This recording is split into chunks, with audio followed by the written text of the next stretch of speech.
Olá, meu nome é Chloé Pinheiro, eu sou jornalista especializada em saúde e ciência e está começando agora mais um episódio do Medicina do Futuro, um podcast oferecido pela Angen, que é uma das líderes em biotecnologia do mundo, e realizado pelo estúdio Abril Branded Content, do Grupo Abril. No episódio de hoje, a gente vai discutir os medicamentos biosimilares. Essa classe, que está disponível há poucos anos no mercado, pode ampliar o acesso da população a medicamentos mais modernos e gerar economia aos sistemas de saúde públicos e privados.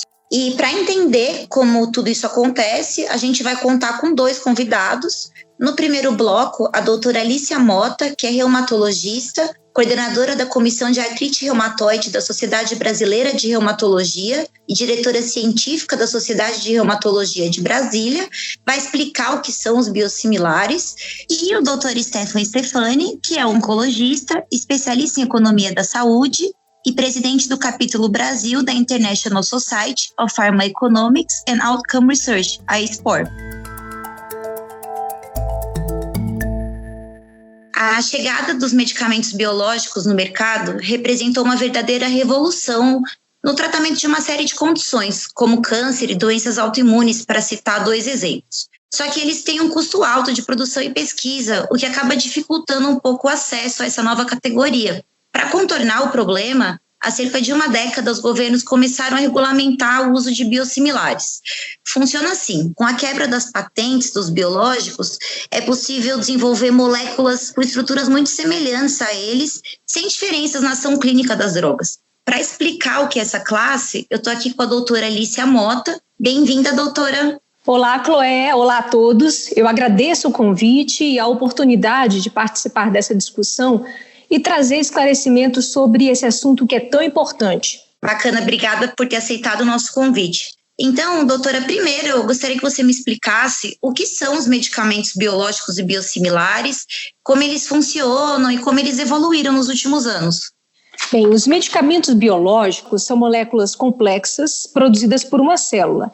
Por meio da engenharia genética, essa célula ela é modificada, ela passa por vários processos até que seja produzida uma molécula que tenha propriedades para atacar ou combater alvos específicos. E essa classe de medicamentos, ela se diferencia de muitas formas da outra classe que é chamada de medicamento sintético. Os medicamentos sintéticos, por exemplo, aspirina, são produzidos por meio de manipulação química de substâncias em laboratório. E os biológicos são produzidos a partir de células vivas, por exemplo, plantas ou micro-organismos. Por isso, o processo de produção dos medicamentos biológicos ele é muito mais complexo. A maior parte dos medicamentos biológicos é produzido por meio de uma tecnologia que se chama DNA recombinante, que modifica geneticamente uma célula para produzir uma proteína específica escolhida. Em 1982, nós tivemos acesso ao primeiro produto farmacêutico desenvolvido desta forma, que foi a insulina humana produzida em cultura a partir de uma bactéria geneticamente modificada. Neste processo de produção de medicamentos biológicos, os organismos são cultivados para que passem a ser produtores de proteínas. Por exemplo, são medicamentos biológicos a insulina, o hormônio de crescimento, o fator antihemofílico, algumas citocinas e anticorpos monoclonais. As citocinas são moléculas que estão envolvidas na emissão de sinais para o desencadeamento de respostas imunológicas e algumas delas têm aplicações terapêuticas e, por isso, elas são produzidas como medicamentos. Os anticorpos monoclonais, eles são anticorpos direcionados para um alvo específico. E eles têm uma imensa aplicação no tratamento de tumores, por exemplo, e doenças autoimunes.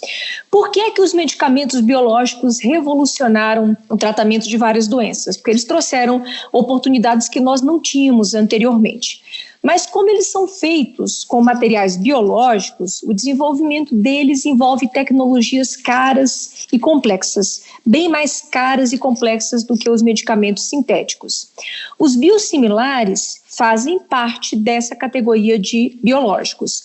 Eles são biológicos altamente semelhantes, por isso biosimilares, aos medicamentos inovadores ou de referência.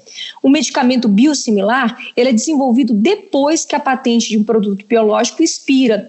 Isso permite que outras empresas desenvolvam versões parecidas, similares. Segundo o FDA, que é a agência regulatória dos Estados Unidos, o Food and Drug Administration, os biosimilares são produtos biológicos altamente similares aos de referência, mas que apresentam pequenas diferenças nos componentes clinicamente inativos.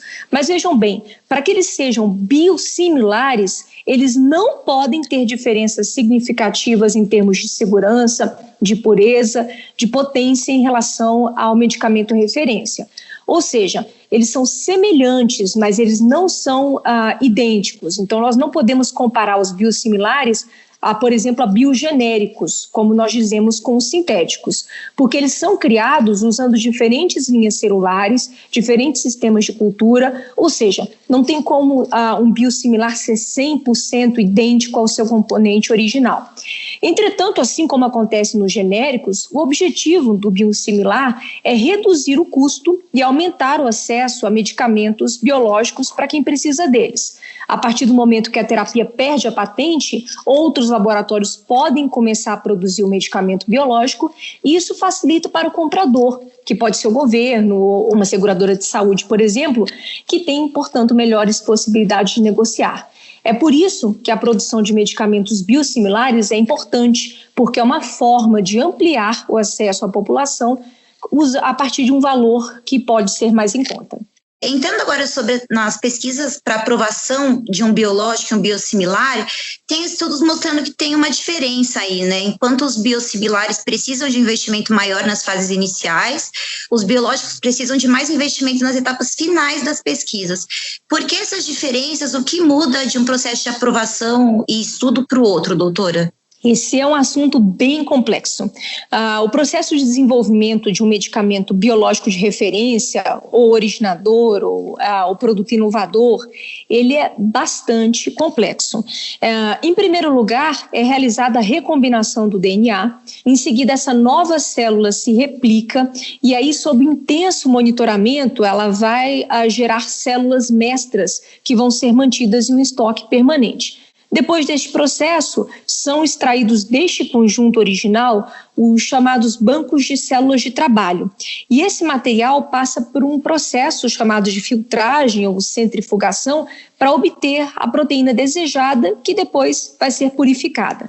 Essa proteína purificada é então estabilizada e aí o medicamento pode ser produzido. O medicamento, por sua vez, até chegar a nós, ao grande público, ele precisa ser submetido a uma série de pesquisas e de testes rigorosos para garantir estabilidade, esterilidade e, sobretudo, eficácia e segurança. São 4 as fases de um estudo clínico. Na primeira fase, a fase 1, voluntários sadios são selecionados para avaliar basicamente segurança e dosagem. Na segunda fase, a fase 2, os pacientes são escolhidos para testar a eficácia e a segurança em curto prazo. Já na terceira fase, por exemplo, a terapia biológica, é testada em milhares de pacientes para constatar a segurança, a eficácia e também se existem interações medicamentosas. E na quarta fase, a fase 4, que se inicia no pós-lançamento, aí nós temos que comprovar a diferença em relação a outros medicamentos da mesma classe. E aqui é super importante a monitorização que nós chamamos de farmacovigilância. Assim, o desenvolvimento de um biológico, ele leva muito tempo, leva pelo menos 10 anos de trabalho, e se você levar em conta desde o início da pesquisa da molécula até a comercialização do medicamento, você tem um custo médio de cerca de 2,5 bilhões de dólares, por isso é um processo muito caro.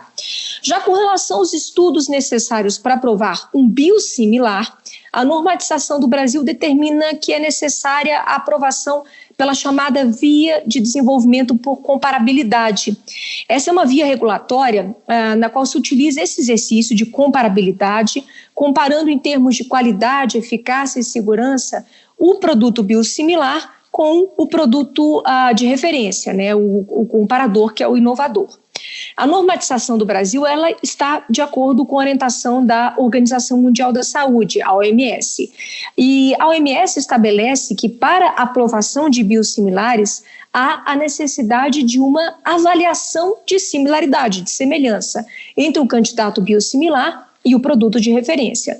E esse exercício de biosimilaridade, ele consiste em um dossiê de dados de estudos analíticos, estudos funcionais, estudos não clínicos e clínicos. Então, para nós compreendermos isso, depois da descrição das características da molécula, que é candidata a ser um biosimilar, como é que é feito o exercício da comparabilidade? Em 3 etapas. Primeiro, comparar a qualidade, que são as características físico-químicas e biológicas. Segundo, a comparabilidade não clínica, que são os estudos comparativos sem dados clínicos. E o terceiro, a comparabilidade clínica. Então, enquanto os requisitos para a aprovação de um produto biológico novo, ou seja, referência, tem ênfase nos estudos da fase 1, 2 e 3 de desenvolvimento clínico, o desenvolvimento do biosimilar tem uma ênfase maior na fase não clínica, ou seja, características físico-químicas, biológicas e animais. Assim, para os biosimilares em geral, são necessárias 2 fases de estudo clínico. A fase 1, para demonstrar farmacocinética, que é como a medicação se move através do corpo, e também a farmacodinâmica, que são os efeitos do medicamento no corpo, mostrar que elas são semelhantes ao referência. E a fase 3, que é o estudo fundamental para demonstrar eficácia, semelhança, segurança semelhante e também a produção de anticorpos, a imunogenicidade parecida. Então, o objetivo do estudo principal é demonstrar o quê? Que não existem diferenças clinicamente significativas entre o biosimilar proposto e o biológico de referência, em termos de eficácia, segurança e produção de anticorpos. Ou seja, aquele produto biosimilar, ele não é nem inferior nem superior ao medicamento de referência. Isso tem que ser realizado em uma população que seja sensível o suficiente para você conseguir detectar se existem ou não essas diferenças. E essas são, portanto, as principais diferenças nas etapas de produção entre o biológico de referência e um biosimilar. Doutora, mesmo com todas essas etapas para garantir segurança e eficácia do biosimilar, a troca do biológico para o biosimilar ainda é um tópico muito discutido, né, entre sociedades médicas e associação de pacientes. A gente já falou um pouco sobre essas etapas, mas o que mais levar em conta na hora de fazer essa substituição, doutora? Vários aspectos precisam ser considerados quando você pensa na possibilidade de troca entre o medicamento referência e o biosimilar. Um deles é um passo essencial, que é a nomenclatura, é o nome do medicamento.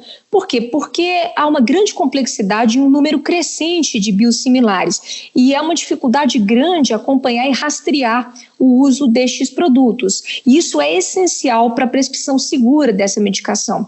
Existe uma ferramenta importante nesse rastreio, que é o chamado INN, é uma nomenclatura, que ela foi instituída para cada medicamento pela OMS em 1953. Entretanto, como esse sistema ele é antigo, né, ele não é capaz de diferenciar, por exemplo, um medicamento de referência e o biosimilar. Principalmente nos casos de acontecer algum efeito adverso, é necessário, né, que você possa identificar quem foi que causou o efeito adverso, se foi a referência ou se foi o biosimilar. E cada agência reguladora em cada país cria seus próprios esquemas e meios de dar nome, né, para a nomenclatura dos biosimilares. Outra questão super importante para ser avaliada em caso de troca é a extrapolação de indicações. Então, o que é extrapolar a indicação? Extrapolar o uso dos biosimilares para uma doença para a qual ele não foi necessariamente testado. Quando o medicamento ele é aceito como biosimilar, é justificado que você faça referência aos dados clínicos obtidos da experiência com o medicamento de referência. A justificativa científica para essa extrapolação, ela precisa abordar mecanismo de ação, farmacocinética, biodistribuição da droga, imunogenicidade, toxicidade e quaisquer outros fatores que possam afetar a segurança e eficácia. E a outra questão, que é o que a gente está discutindo, é a intercambiabilidade ou permutabilidade, que é o termo que define que o biosimilar ele pode produzir o mesmo resultado clínico que o produto de referência em qualquer paciente. Além disso, quando ele for administrado mais de uma vez para o indivíduo, o risco em termos de segurança ou eficácia entre o biosimilar e o produto de referência, ele não pode ser diferente em relação a, por exemplo, se eu fosse usar o produto de referência de maneira continuada. E essa é uma definição extremamente desafiadora. E também temos que levar em consideração fatores de preferência, por exemplo, do médico, que prescreve a medicação, e do próprio paciente. Então, a questão da troca, né, ela é bastante complexa porque ela tem esses fatores objetivos, mas também fatores subjetivos que devem ser levados em consideração. Entendi. Doutora, para a gente entender um pouco o tamanho do universo de pacientes que podem ser beneficiados com essa estratégia, além do câncer e das doenças autoimunes, ou até entrando um pouco nelas também, que tipo de condição, de doença pode ser tratada com os biosimilares?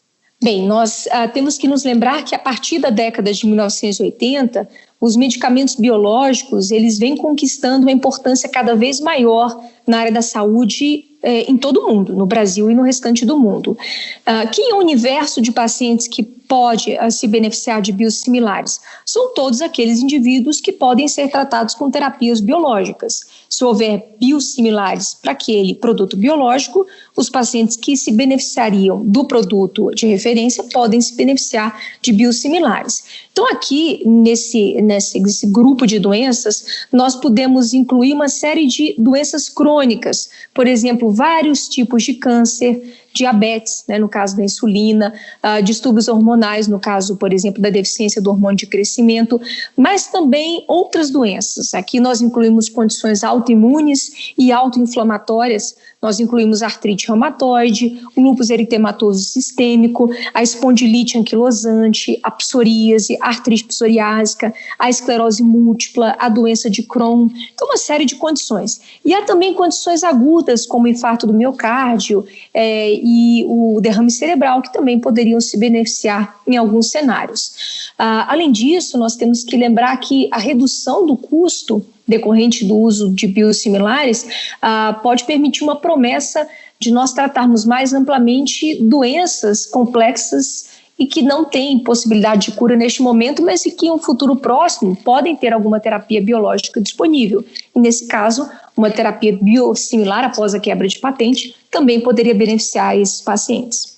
Legal, estamos falando aí de um vasto universo, né? E custo já é a nossa deixa para o próximo bloco, onde a gente vai falar de economia da saúde. Doutora, eu queria te agradecer pela participação, obrigada pelos insights, foi muito rico trocar com você. Obrigada pelo convite, é um assunto realmente complexo e eu espero ter levado um pouco de informação e conhecimento sobre isso.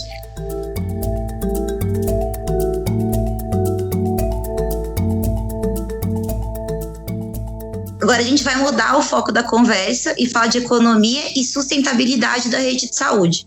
Para isso, a gente convida o Dr. Stephen Stefani, oncologista, especialista em economia da saúde, presidente do capítulo Brasil da International Society of Pharmacoeconomics and Outcome Research, a ISPOR. Oi, Dr. Stephen, bem-vindo.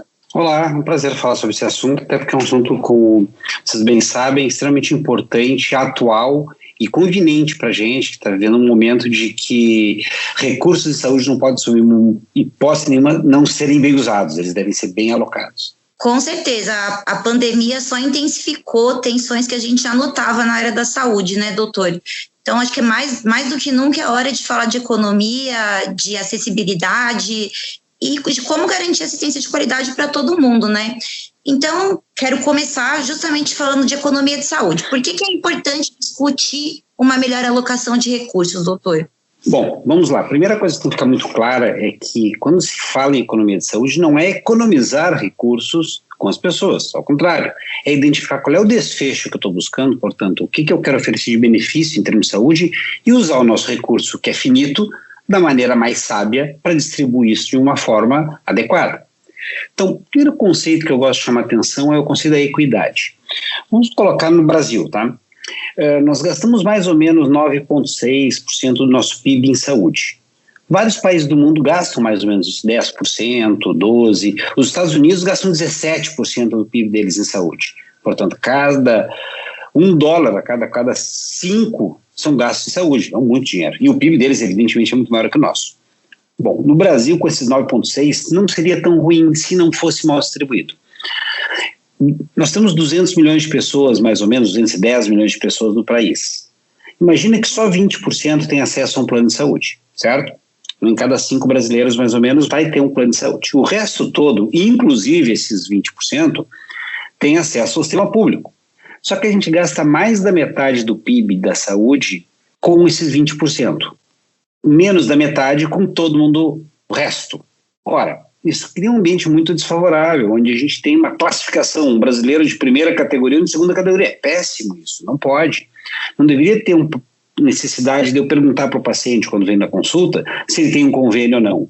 Eu deveria imaginar o seguinte, olha, o paciente tem uma indicação de um medicamento, ele tem indicação de uma tecnologia específica, um exame, pronto, vai saber se tem convênio para saber qual o formulário que vai preencher, mas não se ele vai ter acesso a uma medicina melhor ou outra. É o equivalente, eu gosto de dizer, pegar um avião. Se eu vou pegar a classe executiva, a primeira classe ou a classe econômica, o destino é o mesmo, a segurança é a mesma. Saúde deveria ser assim. Ter um plano de saúde poderia dar um pouco de conforto, como marcar o exame que eu quero no momento melhor, mas nunca dar desfechos diferentes.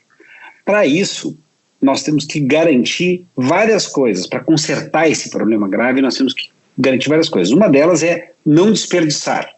Portanto, não usar dinheiro da saúde de maneira onde eu não modifique desfechos. Exames que não são necessários, tratamentos que não vão modificar efetivamente a chance de curar ou fazer com que o paciente viva mais e melhor.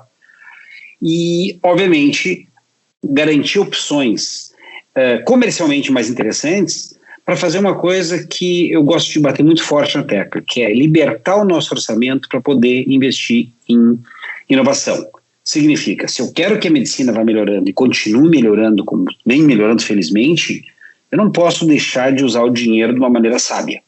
A ideia de eu ter, por exemplo, o biosimilar, que é o nosso foco aqui, ele é muito conveniente. Não só porque o remédio já entra sem mudar absolutamente nada do desfecho, portanto, oferecendo resultados equivalentes.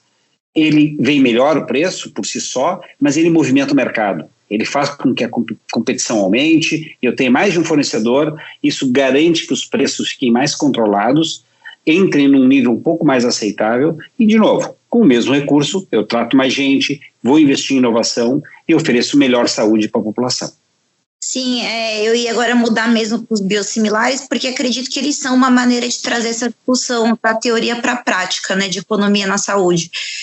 Até queria trazer um dado aqui, um estudo realizado pelo IMS Institute for Healthcare Informatics em 2016, mostrou que os 5 países mais populosos da Europa poderiam economizar 98 bilhões de euros até 2020 a utilizar biosimilares.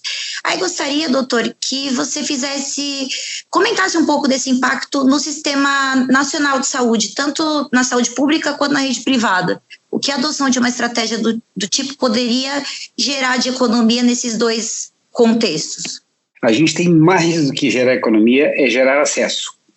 Porque se me disser, olha, eu tenho um recurso sobrando, isso geraria economia e dessa forma eu poderia investir em outras coisas, já é um baita negócio. Mas imagina que nós hoje vivemos um cenário onde a gente não tem acesso a tudo que deveria. Portanto, pacientes que têm sistema privado, sim, têm acesso a quase todas as terapias mais sofisticadas e modernas que existem, mas o paciente do sistema público, infelizmente, ainda carece por conta de tempo e porque nem todas essas tecnologias estão disponíveis no sistema público.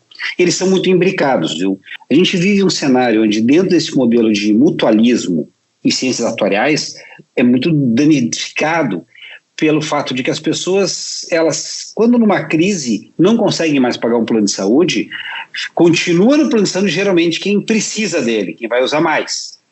Então faz com que o plano cada vez vai ficando mais caro para menos gente. E é natural que isso aconteça, afinal de contas o sistema de mutualismo é assim que funciona. E ao mesmo tempo, esses pacientes migram para o SUS, que já tem uma fila muito longa e tem uma carência maior de recurso. Então, claramente, os modelos são muito imbricados e eles precisam ser trabalhados juntos, não pode separar. Bom, a partir do momento que eu consigo introduzir um elemento que possa controlar melhor a despesa, eu vou não garantir sobras de recurso, mas eu vou garantir que tenha mais gente tratando, eu ofereço mais possibilidade de reduzir essas filas, esses tempos de espera. E, doutor, como você avalia hoje o uso dos biosimilares no Brasil? Já é consolidado? O que a gente pode ver de novidade nos próximos anos na adoção deles? Não há dúvida nenhuma que houve um grande avanço. Se quebrou uma percepção que as pessoas tinham de que isso muito por um marketing muito forte do detentor da marca, de que um biosimilar poderia ser inferior. Isso está bem trabalhado, os médicos hoje reconhecem e quem trabalha na área já identifica que nós não estamos falando de um medicamento inferior, nós estamos falando de medicamentos, pelo nome já diz, biosimilares. Eles oferecem o mesmo desfecho, que é o que nos interessa.